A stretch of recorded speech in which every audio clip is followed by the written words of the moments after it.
This is Hidden Roll, the podcast where we introduce you to the brains behind your favorite toys, games, and all things play. Before today's episode with JM Duparc, we need to talk about some changes coming to the podcast. I'm going to drop the radio voice for a moment. We need your help. We make this podcast at our cost because we love sharing the stories behind the industry of play and its incredible community. But in order to offset the time and expense of editing and publishing these episodes, we really need to start growing our audience. We have a plan. We want to reach 1,000 subscribers on YouTube by the end of summer. And to do that, we need your help. If you are listening to this episode on Spotify or Apple Podcasts or any other platform and you haven't already, please subscribe to our YouTube channel and click the bell so that you can be notified every time we post a new episode. We've got great new content that we're going to be posting every Wednesday at 5 a.m. Eastern Time. So subscribe to our YouTube channel, Hidden Roll Podcast, thumbs up our videos, leave a comment or two, and tell your friends and family to subscribe so that we can continue sharing stories about the brains behind all things play. With that out of the way, we'd also like to give special thanks to our old friends at POP, peopleofplay.com, the one-stop hub for all toy and game inventors. Without them, this podcast would not be possible. You're listening to Hidden Roll, the podcast that introduces you to the brains behind your favorite toys, games, and all things play. I'm artist, engineer, and game inventor David Yakos. And I'm game designer Branson Faustini, and together we get to talk to the people who make the world of fun. And I've been fortunate to get to know a lot of different people, but there's a few of them that kind of boil to the top when it comes to the world of fun for just being the most fun people. And so today we've got the pleasure of one of the most fun people, not to mention I think he won last year's most handsome man in the toy and game industry. So I'd like to welcome JM Duparc. JM, thank you for being here today. Yeah, thank you. Yeah, thank you so much for having me. Really, really honored, guys. Oh, absolutely. So quick background on JM. JM has journeyed through the toy and game industry spanning over 18 years at the forefront of innovation. He has risen from a junior sales to a pivotal leadership role in the renowned game company based in the Netherlands named Identity Games. He's recognized for groundbreaking games like Boom Boom Balloon, Who's the Dude, Escape Room, The Game, and one of the new releases, Medical Mysteries, and continues to redefine entertainment in the gaming industry. And I'm excited just to kind of dive into some of these stories. Just, the more I get to know you, the more I want to hear. Well, thanks you for this introduction. It makes me really quiet, which is not the idea of a podcast, but it's quite humbling. Well, let's rewind a little bit because, I know the now you, but I'm curious, the JM that grew up, where did you grow up? Were you always this kind of creative play person coming up with games, ideas? Who was little JM? Yeah, well, JM was bored really, really quickly. So I had I could concentrate for no more than 1 or 2 minutes. And especially when I didn't like something, then I would just really, really suck at it. And my mom would find the dishwasher, I had done one turn and then something else had happened. And my mom said, what happened that you did not clear the whole dishwasher? And I would not be able to explain what had happened. And at quite an early age, I developed a coping mechanism to do things for a longer amount of time. And that was just to make everything into a game. And I literally made everything into a game. So you're actually, can you miss that when you were reading my resume? I'm the world champion dishwasher clearer. When my mom would tell me, okay, you have to clear the dishwasher or please clear the dishwasher, then I would make up this. And it would be in my mind, it would be this big world championship, and it would be different every time. I would be have to clear it in 4 turns, or I would set a timer and it would have to be empty within a minute and a half, and I would create a rule for myself. So I would be the underdog, or I would be the undisputed world champion. defending my belt, and in my head it would be like so much fun, and clearing the dishwasher would become a game. That I would actually be disappointed if I came home and the dishwasher was already, someone else had done it. Like, oh, come on, man. I had, looked forward to this. And probably like biking home, that would have also been this game that I would have played. And that's just, that's really little JM, just like making everything that he did not like, turning it into a game. Like walking the dog would be like this spectacle in my mind. And these are like the innocent things. But I would also like do this on tests at school. Like even there, like to do a history test for an hour or a math test, that would just like bore me to death. So I would have to make a game so I would stay focused. So I remember a test that I wrote down the alphabet. Like the first thing I did, I wrote down the alphabet on the test paper, and my first answer had to start with an A, and the second line had started with a B, and the second, and that was just for me. That was for me like the only way of, making this test and doing a good job. That's crazy. With my kids, I know, like, if I need something done, I'll be like, I'll start counting. How fast can you get it? Can you get it in faster than 20 seconds? You got to run upstairs but I feel like a lot of them grow out of it. Suddenly, like, they'll roll their eyes at me and be like, Dad, you go get it. You never grew out of that, did you? I never grew out of it. I still like do this. Well, not to this extent, but I could still like make like boring chores, more interesting for myself. There's this other test, and I still have that somewhere in the attic, and it was an essay test, and for some reason I had given myself the assignment that every single answer had to be within 3 lines. So I would start, and they were essay questions. So, sometimes you would need much more. So I would start writing smaller and smaller and smaller just to get it on the 3 lines. And there was like, this much room to write down the answer. My teacher, she put a note that she has on that she put on the back, and I got an F. And it said, I want to speak to your parents. Please hand in this note. And it said, he said that all the answers had to be on 3 lines. I never gave him this assignment. He gave this to himself. And the most frustrating thing for me as a teacher is that I actually thinks he knows the right answer. But like the game was more important for me than the test score. You were playing Balderdash. Basically, yeah. So it really. That was like the downside. It really drove my teachers crazy, and sometimes it drove my parents crazy as well, because they did not, not everything is a game was like the thing I would always hear. And did you have siblings or grow up? Oh. Yeah, I have an older brother and a younger sister. So the one in the middle. So you draw them into this madness. Yes, I absolutely drew them into this madness. Yeah. It was always, but even like when we would go on summer vacations, like spend like 10 hours in the car. That was, for me, that was okay. So that's 10 hours of my imagination. What can we do in this car? I just love those challenges. Will you give me hope for a couple of my children?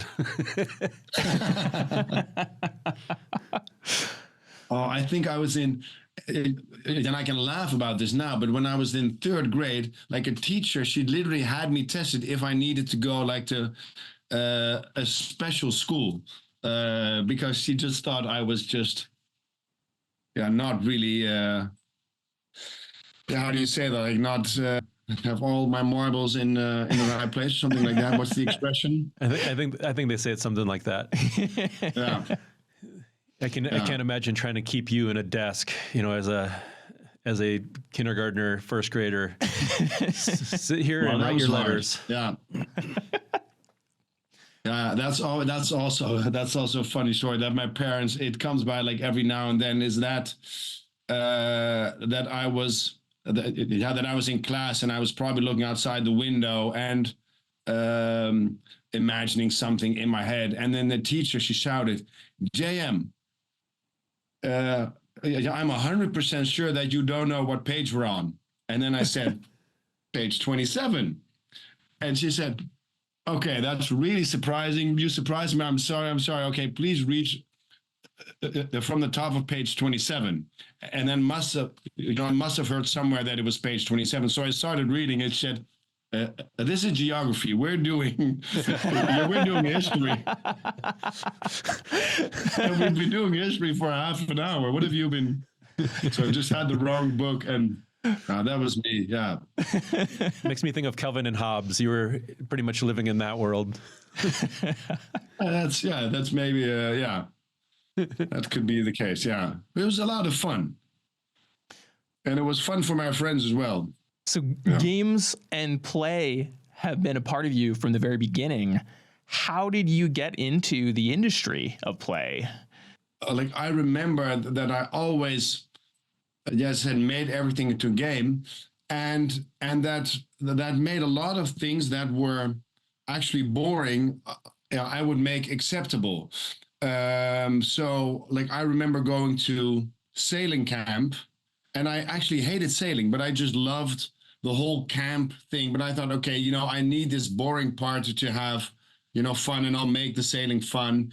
And then I went to law school, which was like really, really stupid. But my brother was in law school and he was having a lot of fun. So I thought, okay, I'll go to law school, I'll have a lot of fun, and I'll somehow make this work. I wasn't really thinking about it. And then I was like, I think I was in my senior year, and I thought, I'm not going to become a lawyer. This is definitely not. And then I started thinking about, okay, what do you really want to do? And then I started remembering that as a kid, my parents would always say, grow up. And I said, no, because I'm going to earn my money staying being a kid, because for me, Big, the movie Big with Tom Hanks as Josh Baskin. Right. And I was like, okay, that's going to be me in 20 years. Just be like this grown-up man, but still have the mind of a child. So that was always my excuse to act childish. I can't imagine you trying to do law school. In my senior year, I started making my first games, and I started going to toy fairs, trying to talk to people, like no appointments, but just trying to speak to as many people as possible. And then I found like this mentor. He was not in the industry anymore, but he like helped me, and he said, okay, there's not a lot of toy companies in the Netherlands. And there's this new kid on the block. It's called Identity Games, and they don't have any classics yet to build on. So they have to start building their own classics. So I would really advise you to phone them up. And then I phoned them up and I said, I'm this game inventor and I have a couple of games that I'd like to show you. And like, my real goal was to just get a job there. And then halfway, like through my presenting games, like beside I was presenting games, I was actually presenting myself. And then the founder of the company said, just to be sure, are you pitching your games or are you pitching yourself? And I said, actually, well, both. And he said, well, we're really interested in your games, but I'm sorry, we don't have a job for you yet. We don't have a job for you. And then after about an hour, he said, we still don't have a job for you, but give me a couple of days and I'll try and make one up for you. And the next day he called and he said, I still don't have a job for you, but you can start on Monday and we'll just figure it out. And that was one of the best days of my life. Like, I'm really going to make this happen. And And I remember like the first years, I was just so happy. You know, I would never ask for a raise or anything. I was just like so happy. Like my computer would break down. I was like, that's okay. You know, I have a job in the toy industry. I'm fine. You know, this is like the best thing ever. Yeah. It's one of those industries where when you get to play and have fun all day, it doesn't feel like work. However, there's still those moments where it's like, oh, I still have to complete this test, complete this page, but I'm going to do it, and I'm going to make it all alphabetical order and come up with a word for each one. Yeah, exactly. Well, it still helps me out. And in all honesty, like how I got into this industry, it's also like my parents also played a huge part in that. My dad would always like really say, okay, do something you love, you know, be passionate and don't worry about the money. Don't worry about, you know, if you really follow your heart be what you want to be, then you'll be fine. And I think, you know, as an insecure guy finishing law school and not wanting to do anything with the fact that I could become a lawyer, that was also a big help to dare take that leap. I would love to see how the professors graded your bar exam. You know, like how you displayed your answers on those tests. Yeah, I remember we had this one class. It was moot court. Where you had to pretend to be a lawyer, and there was like this actual judge, and you would get this case. And I had pleaded my case, and like the judge said, you know, I was really gonna make you win the case. I was gonna, like, my verdict was going to be in your favor until I realized you didn't give me one law that you based all your your statements on. But it was really, you know, I really got into your story. So I have no idea what law. I didn't read the law books. I was reading history. Yeah, that's great. I know, but I think it's a good thing that I didn't pursue that career in law. Well, you found a good spot for you. So I've had the pleasure of getting to work with you on some stuff. You know, we did the Golden Solution together, and hopefully more to come. But when we look at, you know, identity and your role there, you're working with a lot of, meeting with a lot of inventors, doing like the inventor relations, you're doing game development. Can you maybe just dive into a little bit of your role and like what it is you, like, because you've got a good finger on the pulse of what's fun. If anybody does, you get fun. Like, what are those things you're looking for, and what exactly are you doing there? Oh, well, thank you for that. Yeah, how we do the inventor relationship, it's taken us a little while to find that sweet spot where we think we have this added value. You know, we're a small company in the industry. We're Dutch, and we use the same distributors, like some of the really big companies. They sell our games in different countries. So when an inventor comes to us and shows us this really cool prototype and it's working, it's fantastic, then the meeting later he'll show that to the same people that will be showing it to if we buy that prototype. So that was never interesting for us. So we would usually ask the inventors to show us the stuff that they did not dare show to other companies. Because we felt, as a small company, like we have 4 shareholders, and we're all like friends, and we're the ones that basically make the decisions. So we don't have like a lot of steps we have to take to board of directors, or we don't have like people like really judging us from all sides. So we thought, okay, we can be like that naughty kid in the class that I was when I was 10. We can still be that now. We can be like the naughty kid in the toy industry and just take risks that no one dares to take. And that was just like a lot of fun doing that. Like, who's the dude? I feel like a really good example of you guys pushing some boundaries. I remember That was 7 times. It was Gary Piper, and yeah, we had a meeting. And I think it was one of the first meetings we've ever had. It was maybe my first meeting with Gary Piper. So he was showing me this, like all this really cool stuff.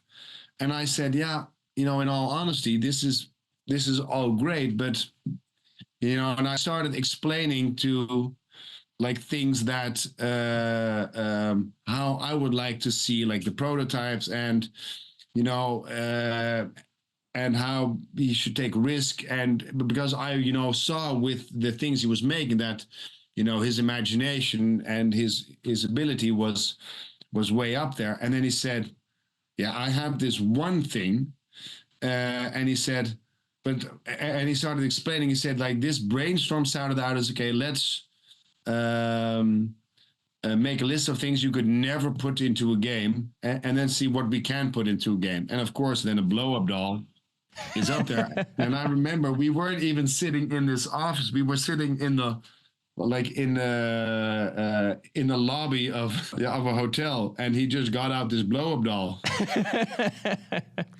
And I was like, I thought, okay, this is really this is the guy that I want to work with.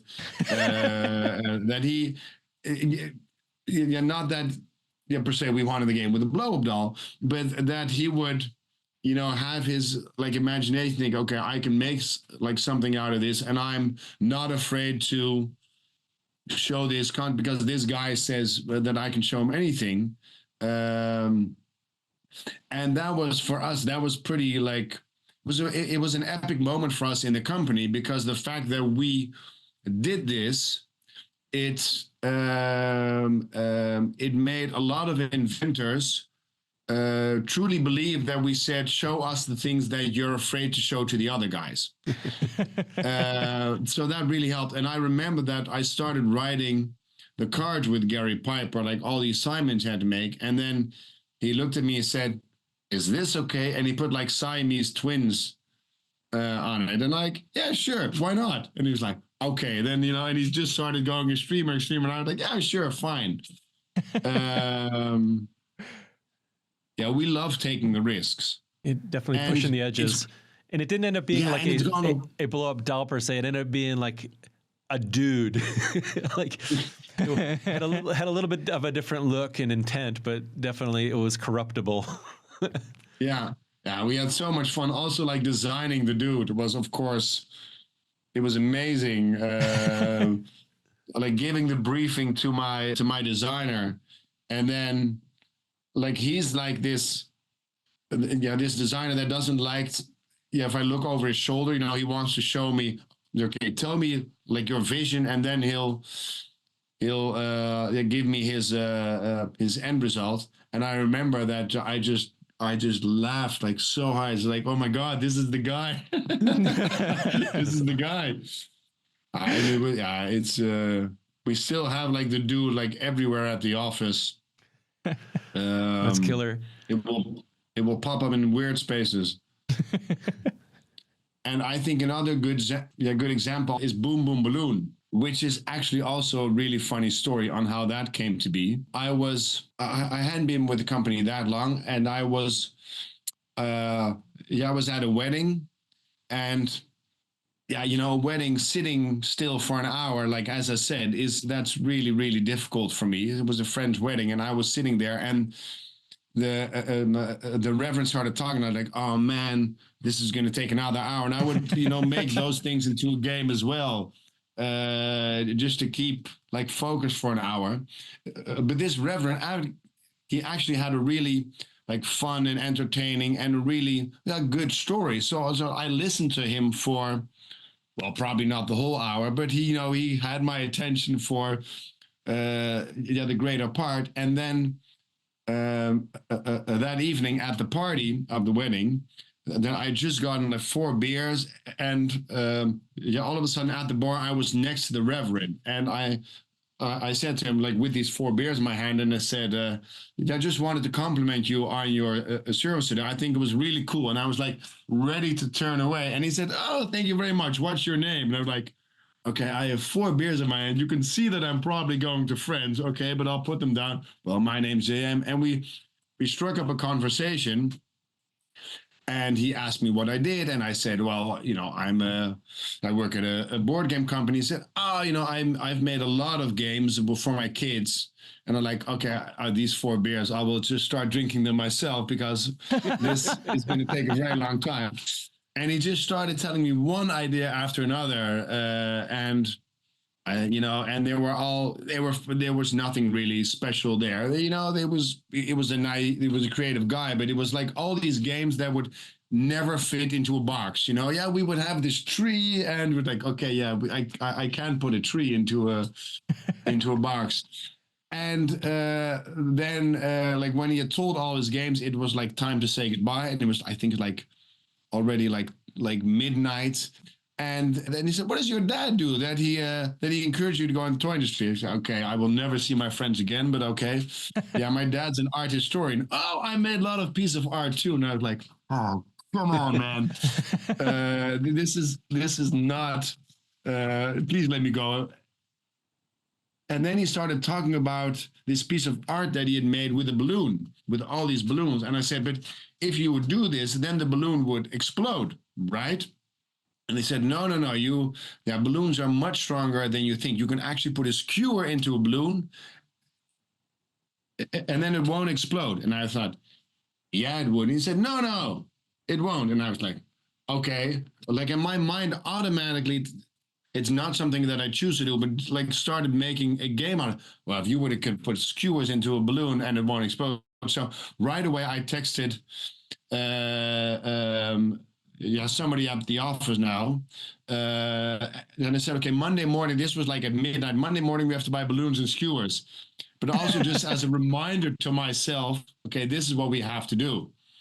And like the next morning, he said, excuse me, you texted this at midnight with probably a few spelling mistakes. But we have to buy what? I said, oh yeah, balloons and skewers. And then Monday at the office, I had balloons and skewers. I had bought them, and we just put it in the balloon, and right away it exploded. I thought, okay, yeah, the Reverend was not telling the truth, but the way, like, he was holding the balloon and I was with the skewers, like, oh man, it was so exciting. And then we just started putting like other things into the balloon. And then finally we would have the back ends of 2 pens, and we would have them touch each other, and it didn't explode. And we were like, it was like the most nerve-wracking, exciting thing I'd ever done. I think, okay, I think we have a game here. And I remember that we showed this at Nuremberg, and they were like 50% of the people said, oh, this is brilliant. This is what a cool concept and groundbreaking. And the other 50% said, oh, you can't put a balloon into a game. You can't put a balloon into a game, because if children will eat the small parts of the balloons, they can choke. And then we just thought, okay, well, if 50% hate it and 50% they love it, that's probably a good place to be. Like when you want to make a game that's a little bit far-fetched, if everyone says it's okay, that's not where we are. We love the fact that like 50% falls in love with it and 50% says that's way too far. And it was actually really easy to make a balloon that just stayed in one piece when it exploded. So this was like this problem that wasn't actually a problem. Well, nice. And we had a lot of success with it. I love how you look for like the diamonds in the rough.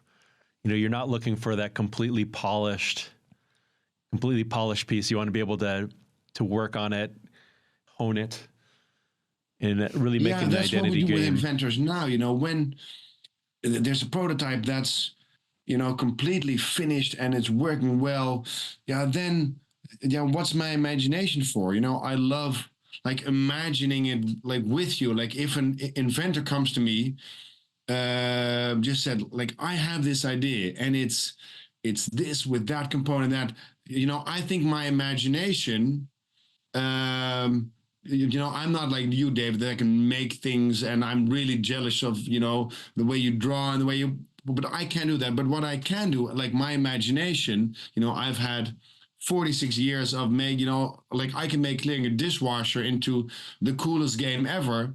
So I can make an idea from an inventor that's actually a good idea. I can imagine it like the way that it will reach its full potential. And that's so much more fun for me to do. Like if the game is already, I think, this is already finished, then even though sometimes I really love the concept, I say no, because then, I show it to the other guys because there's no work in it for us. And we're a small company. So we all have to fall in love with the concept for something to really work. And then when we can work like on it as a team and we imagine it together and you can really put your vision behind it, then finding a rough diamond, like finding a rock and making it into like this diamond is for us much more satisfying than finding a diamond. For us, it's not as fun.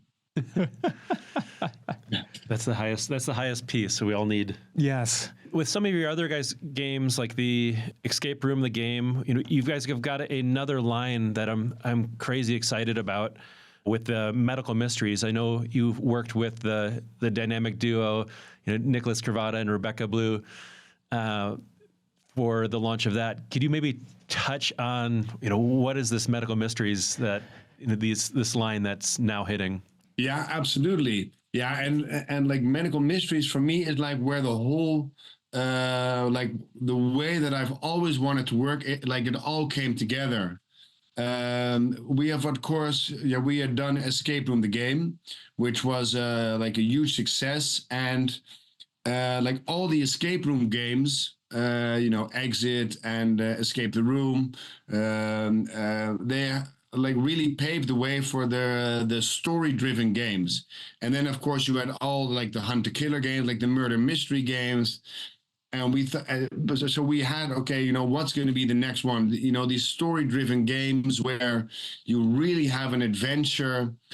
So that was on the top of our mind. And I remember I was in was at Pop at the People of Play, and I had a meeting with Nick and Rebecca, and they came in with these 2 huge suitcases. And I said, so we said hi, and then I said, well, guys, you have a lot to show me. And they said, no, we don't have anything to show you because you always say that if it's a finished prototype, you don't want to see this. And this is all finished. But we have an idea. And they said, what about a story-driven game, but you're a doctor? And that was like basically it. And then I right away said, holy, I think this is like the coolest idea ever. And then we just sat down and they had some ideas, and right away, like my imagination started working. Okay. And we just like brainstormed for the entire meeting. And then every single moment of the fair that we had, sometimes ourselves, like if we had a bus ride or a breakfast or a lunch, then we would like sit together and said, okay, I have this new idea. And the first evening, I remember I called my fellow shareholders and I said, guys, this is gold. I think we have like the new coolest game ever. And it was pretty exciting because we signed an option with them for them to develop, and there was literally nothing there yet. And I love that because that means that we could really make it our own. And and working with Nick and Rebecca, is they're not only great people, but they're like. Well, they've got a track record where they can deliver, and they've made many amazing games as it is. So it's not like just some bloke off the street that's like, hey, here's this one idea. I've never done anything before. Exactly. So there was a lot of trust in me because I know the things they had done, but also they knew from making Escape Room the game, they knew that we understood what it took to make such a game. Because even though like Escape Room the game or Medical Mysteries, it should play really easily. to make that game easy is really, really hard. And the work they have done on it is incredible. But like the work like at Identity Games with the whole team, it's really the coolest thing we've ever made. And basically, you're playing house. So if the three of us were to play, we're doctors. It's midnight, and our shift has just started, and a patient is brought in, and he's dying, and we have to make sure that he will survive the night. And if he survives the night, we've done a good job. But have we like made him survive the night? But have we also figured out what he has? And the more we know what he has, then like the more points we earn, because or else you get, okay, he survived the night. Like you read in the epilogue, but he'll be back in 2 weeks. Hopefully his doctors, will finally figure out what the underlying cause was. And of course, and that's like my favorite part of making this game was the plot twist. So like in every Good House episode, you're like, wait a second, I think you're going at this completely wrong, because I think we're focusing on the wrong thing. How about this? And like every game has that moment. And that's still like, if I see people, actually I did a test session on Monday.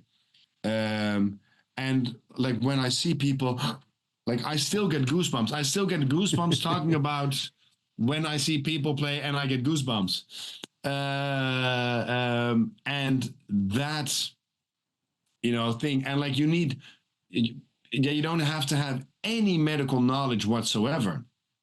But you really feel like a doctor. And then, it's. And then you hope that if I prescribe them 2 cookies and call me in the morning and they don't wake up, I'm going to feel real good about that. Yeah. But I'm really excited about that. I love it looks like those games in particular have got quite a expansive play, and there's going to be several of them. So I'm ready for my next thing for our evenings. We're really excited about that too. And it's like one of the things I really hate about. There's one thing I really hate about this game, that I can't play it. Because you know all the spoilers. I know the spoilers. And that's like so frustrating, because this is like so a game that I love. My imagination is really good. I actually have in my mind now that I could be a pretty good doctor. But let's stick to games. I think that's very wise. Well, your games have expanded that mindset of play. Your past, you doing the dishes, you making, box games. You also do pub nights. Can you talk about that a little bit, because it's pretty exciting in the scale and some of the events that you're putting on. Yeah, that's probably my favorite hobby. It was like 15, 16 years ago. I had a friend who had a bar, and his Sunday afternoon was slow, so he asked us to host a pub quiz there. And of course, loving games, I thought, okay, let's do that. So we hosted a pub quiz there, and I love doing that. And then someone approached me and they said, "Can you?" This was so much fun. It's my birthday in a couple of weeks. Can you do that there? And I thought, yeah, sure. Like, why not? So me and a friend thought, let's do that. But then as a game maker, I started thinking, okay, everyone who comes here on this Sunday is looking to play a pub quiz. But people coming to your birthday, they're not at all coming to play a pub quiz. They just want to have a great evening. And so I thought, okay, I have to change like the dynamics of a normal pub quiz with a lot of trivia. And I thought, okay, I'm just going to make it like fun. So we put in like a lot of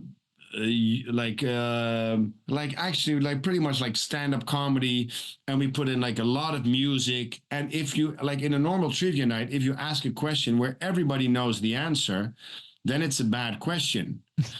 But here, like at our pub quizzes, if you ask a question and everybody knows the answer, but everyone's dancing on the table, it's a fantastic question.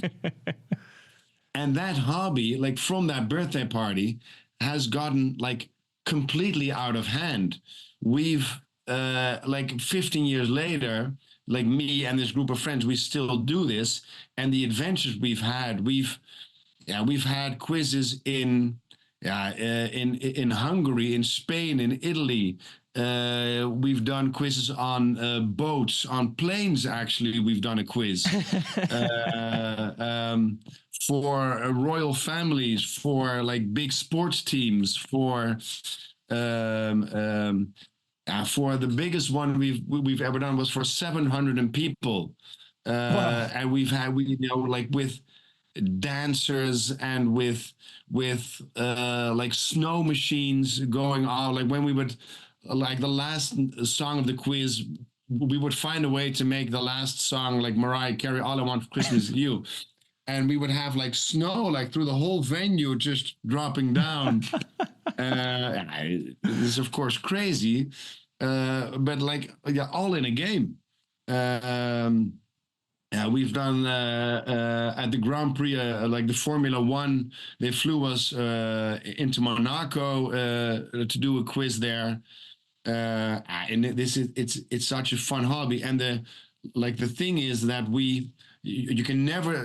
We have a couple of like ground rules with the guys we do this. You can never do by yourself, so you're always with the two. So you always like have this new adventure together.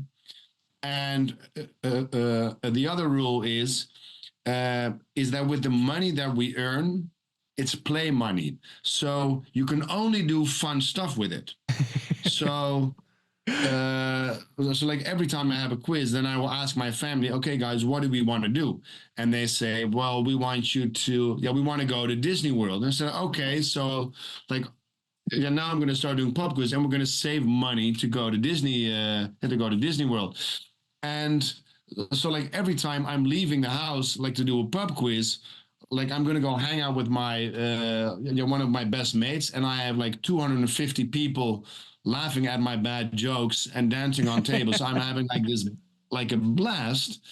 And then at the end of the evening, they pay me money, and I get to go to Disneyland with my kids and my wife. It's like, where's the catch? Yeah, and it's yeah. That's so fun. It's I don't think so there's a much catch. fun.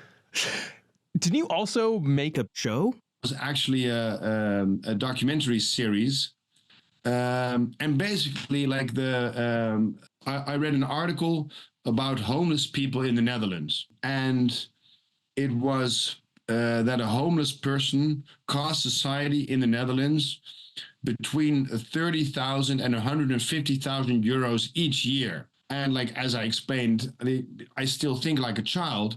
So my child brain said to me, well, if a homeless man, on average costs 80,000 euros, why not give him 80,000 euros? And he probably doesn't have to be homeless if you have 80,000 euros a year.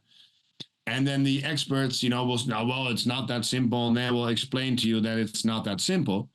But I thought, okay, but this sounds like maybe not 80,000, but it sounds like that there is a way to try and do something about this problem, because that was another thing in the article. If you like the Dutch, we treat, we're very like a social country, so we treat everybody like really well. But if you like fall through all the gaps and all the nets and you end up homeless, then it's almost like impossible to like crawl up again.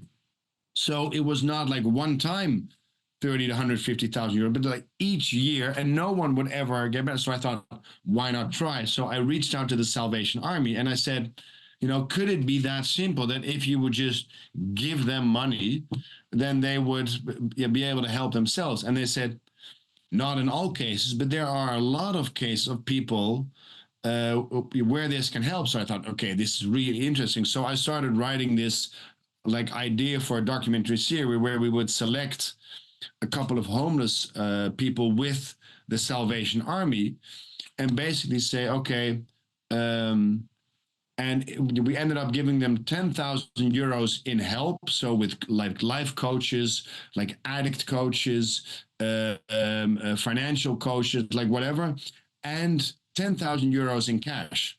And then just say, you know, yeah, good luck.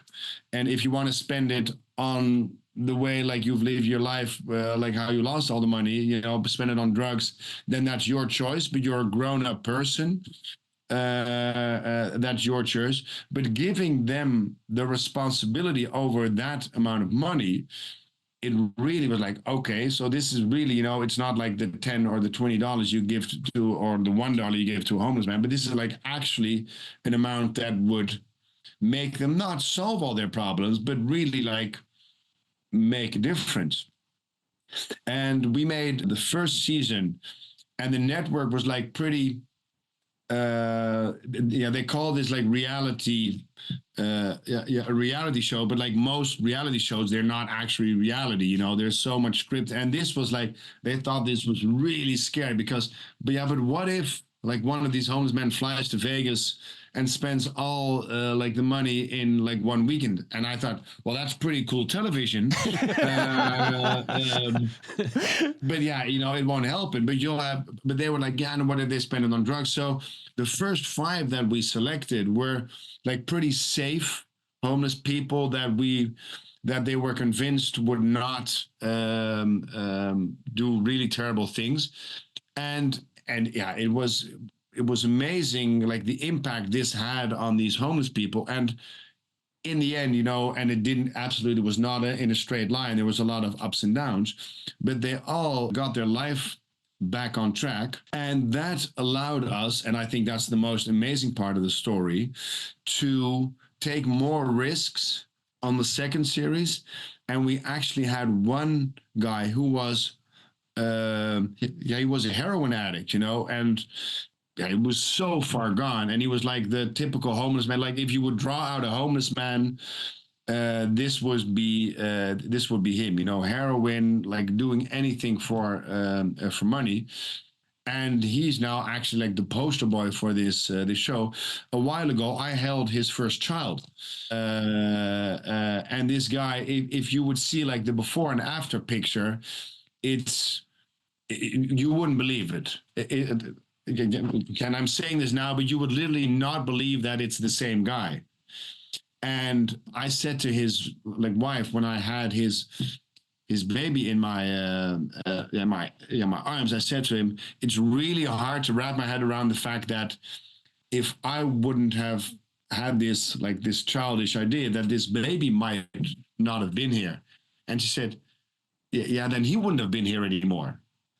And that's like really, yeah, it's like, yeah, that goes over my head, you know, but it's like, it's really had an impact. And now this way of thinking has been adopted by Rotterdam, the city actually where Identity Games is based. And now like all youngsters that are on and off the streets, they've started using this program as as a base of how to get them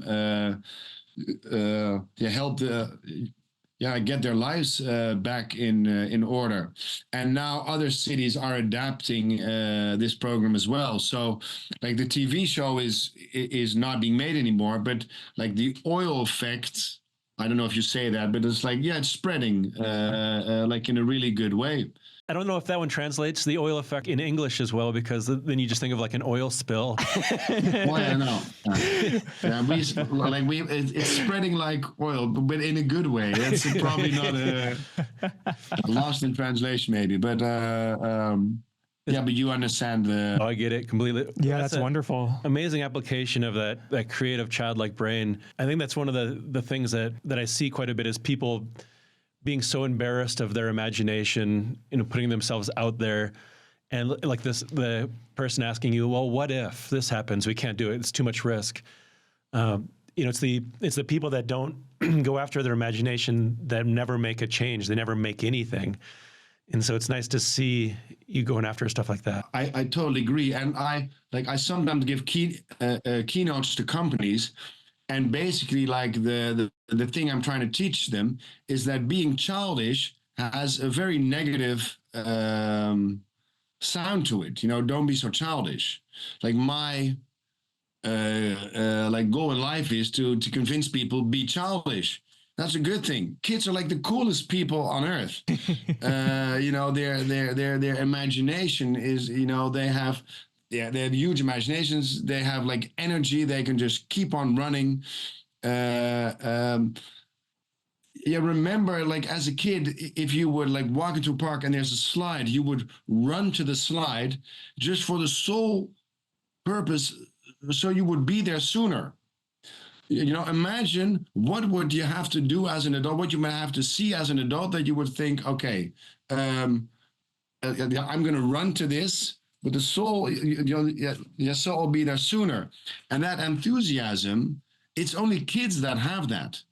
And that's actually like the reason why I love, one of the reasons I love our industry so much is because, we're as close as it gets to like all these Josh Baskins, like these kids that are now have adult responsibilities. We still, we all look like adults, but basically we're still all kids. Yeah, I know better. I know you too well. You're a big child, and it's well. I'll take that as a compliment. No, Thank and you, it's wonderful. Thank you, David. I think people. What happens is they grow out of their creative authority, because you ask any kid, what something is. They're all artists. They're all going to make things. They're all going to be brave in anything they create and share it. And then at around 10, 12, 13, when somebody had criticized what they did, they become so ashamed and embarrassed to share their imagination anymore. But every single idea they've ever had has come out of their imagination. Every idea you'll ever have has come out of your imagination. So why in the world would you want to be embarrassed about your imagination?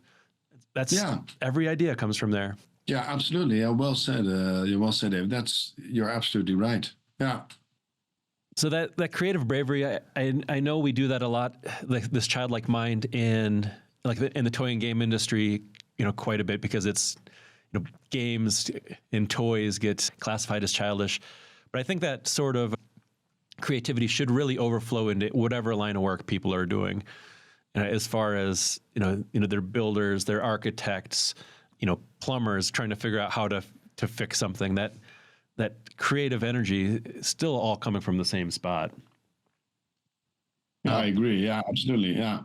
Well, one of the things with that creative energy, I know with Identity Games is continues just to be a good creative outpouring.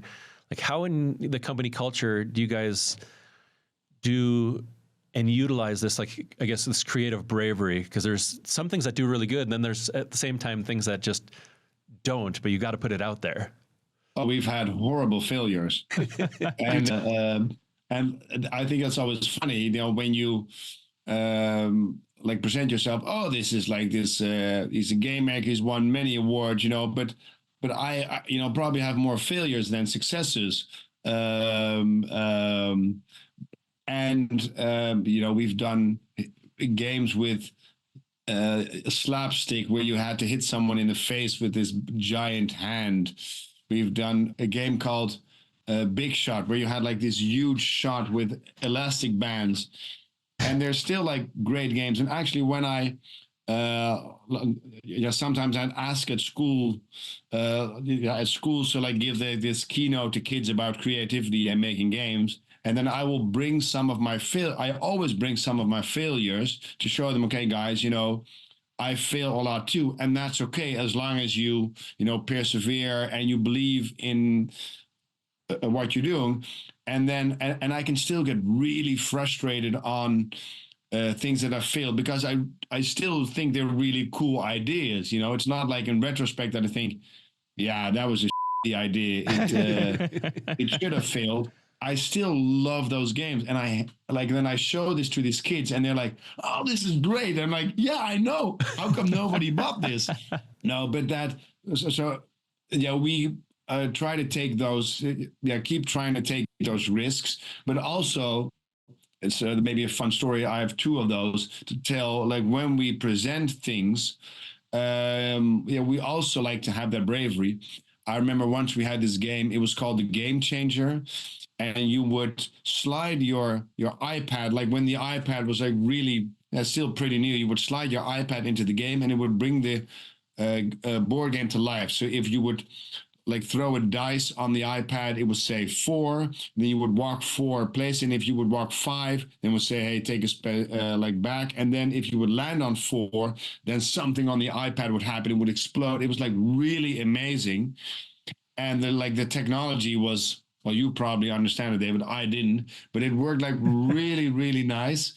But we had these guys work on it for us. We didn't understand anything, and basically we had like this really big computer like working on this iPad as an extra. And then we thought, okay, but this is not like something that you could fit into a game bar, way too expensive. But we thought, no, we can get this into like an iPad, but just like to have it working now, it needed this whole thing. So we like built this table with a hole in it so that the computer would be connected to the board game and to the iPad, and it would run and it would make noise and you could just hear it. And we showed this at Toy Fair. And there were just people, and it was like it would have just taken one person to say, "Hey, this is cool," and just lift it up, and then just have this gigantic computer coming up with them. But luckily, no one did. But you're like the Great Wizard of Oz behind the curtain. Exactly. Yeah, and another thing we did, I probably shouldn't tell this. Like when we figured out that we wanted to do an escape room game. The Dutch, like in their, the Dutch were a small country, but we're known for being creative and innovative and being very on trend. Like with the TV shows. Some of the biggest TV shows worldwide are Dutch, but also the escape room trend. And some of the best escape rooms, they originated in the Netherlands, and we were very early in the Netherlands to catch on to that trend. So we were very lucky to spot that trend early in the Netherlands and thought, okay, this could be like a really cool game.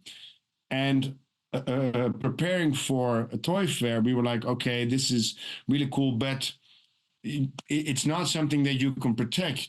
You can't protect this name because it can be used by anybody. So we thought, okay, we're gonna have like this black curtain, because we weren't really far in the whole development, and just the clients that we really trust, we were gonna show them the game, because have them sign NDAs. And then I think about 2 weeks before the fair, we were having this discussion. It was like saying, "Oh man, so anybody can do this. What if we had already had finished product? Then nobody would start making these themselves. They would just order it us." And then we said, why not pretend it's finished? So we started printing boxes and posters and just like had like this whole like mirage on things. And so we had like 100 boxes piled up and like these posters, and there was no game at all. And we just spent the last 2 weeks not working on the game, but like making sure people thought that we had a game. And then, we showed this at fair, and people like got really enthusiastic, and we had a really cool story on how the game would work. I can show you, but that takes way too long. But it's fantastic, and people would believe us, and they would like start ordering, and they said, well, if it's already practically finished, which we said, then it would be no problem to have this shipped in 6 months' time. No problem. And then they would leave and like, wait, how are we ever going to do this? But that bravery, and that risk take was also a lot of fun. It was also a lot of sleepless nights, because we had to make this escape room in a very short time. And it was a pretty, you've done them, David. It's pretty mind-consuming. The details, they're so tedious. You can't have anything wrong or confusing. The red herrings, you've got to really be careful putting them together. Yeah, we did it in I think in a record time, and it was so much fun. And like once again, the whole company got behind it, and everybody believed in it, and it was, and really everybody at the company made this game possible. From the game inventors to the receptionist, and that's the same with now with the medical mystery. Like everybody has at the company has had a really big role in making that game into what it is today. Do you have any advice for anyone who's sort of just getting their start in the industry? I think one of the cool things about our industry is that everybody's really open and really willing to talk. And if I would now talk to a student who said, or like someone who would be aspiring to become a game inventor, then I would say, yeah, go to a toy fair or a pop. And it might be really weird what I say now, but like, don't even show people games. Just ask them questions. Just, I really want to do this. Like, what are your tips? And what's your company looking for? And what kind of things? And just suck it all in. And there's so much knowledge in the industry. And there are, and I think that's pretty unique about our industry. There are so many people willing to help. I've had like rival companies, like inventors, like come up to me and said, they said you guys are the only ones crazy enough to do this. But that you send like inventors, no, this is not for us, but try it at this company. This is really something. People are really willing to help. So like as a new inventor, you can try and pitch, like if you have half an hour with me, for instance.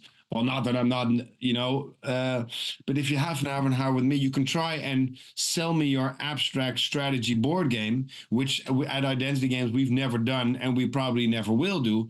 Like, or you can ask me questions for half an hour on how the industry works and what kind of games we are looking for. And so the next time that you're there, you can like be okay, like I've listened to what you said, and I think these ideas are maybe useful. So it's maybe weird to tell aspiring inventors to come to trade shows without any games, but I think it would be a really smart thing to do. Do a little research. Yeah. Well, it's coming in with curiosity, because that's what you need to build relationships, and that's what you need to make those kind of connections and things.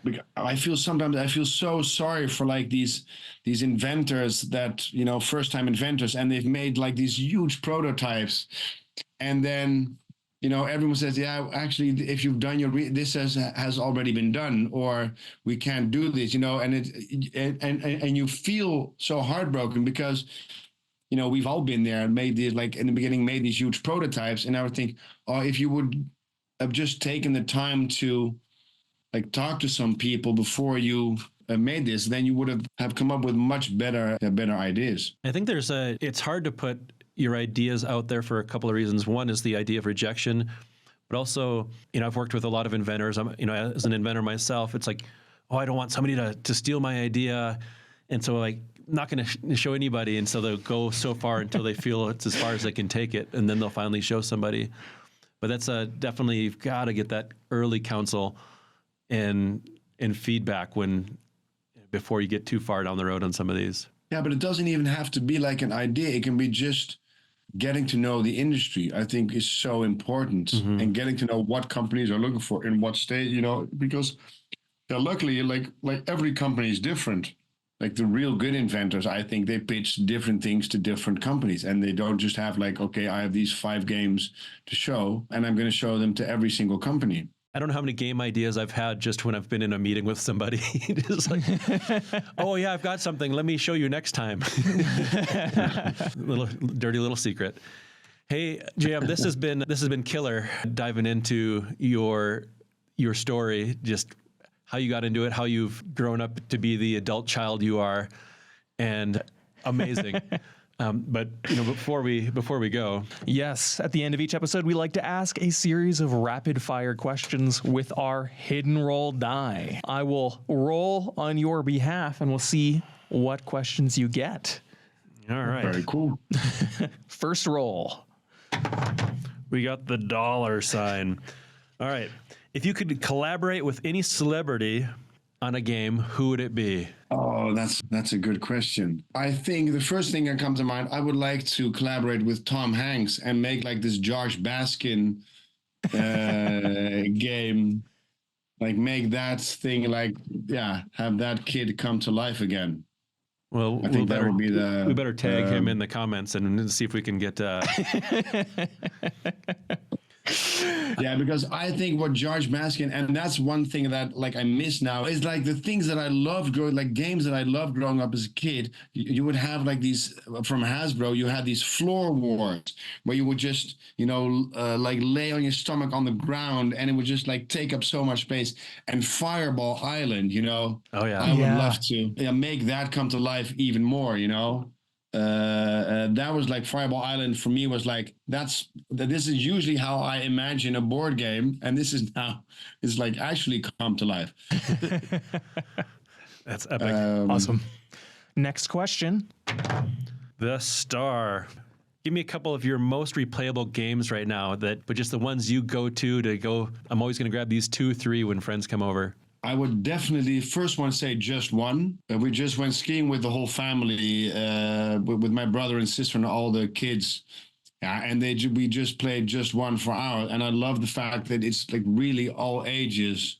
We played a lot of Bananagrams. Classic. I love The Crew. Is also a game that I really enjoy playing. The Mind would also I love playing with my kids as well. Oh, there's so many. It's really difficult. These are the ones like during my last ski trip. They were the ones that make the suitcase. Yeah. And Oh Hell is always one of my favorites. Do you know that? It's I don't know that one. OHE double hockey stick. Got it. Yeah. All right, one more roll here. Oh no. Oh no, did I just Broke it. did you just break the dice I on just my broke behalf? the dice. Rolling too aggressively. Easy, Tiger.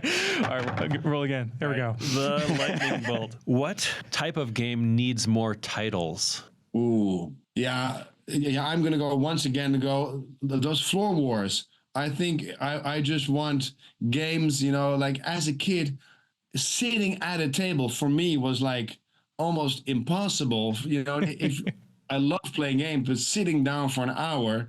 And I see that with my kids that when they get excited, they stand up. And that was the great thing about floor wars. You would actually like be like moving around, and they're probably those boxes were huge. I love those. Bring back the floor wars. I'm with you. Again, thank you so much, JM, for being on here. Yeah, thank you. I can't wait to see you again next time I'm passing through at the show. For those of you that have been listening, please, if you are on YouTube, hit that subscribe button. Hit the bell. The bell. What's the bell? If you just subscribe to someone on YouTube, you'll only get videos recommended to you that are like really popular and stuff like that. But if you hit the bell, you'll get everything that we put out. So hit that bell. But we would really appreciate that. And again, Jam, thank you so much for being on here. Yeah, thanks for having me. All right, guys.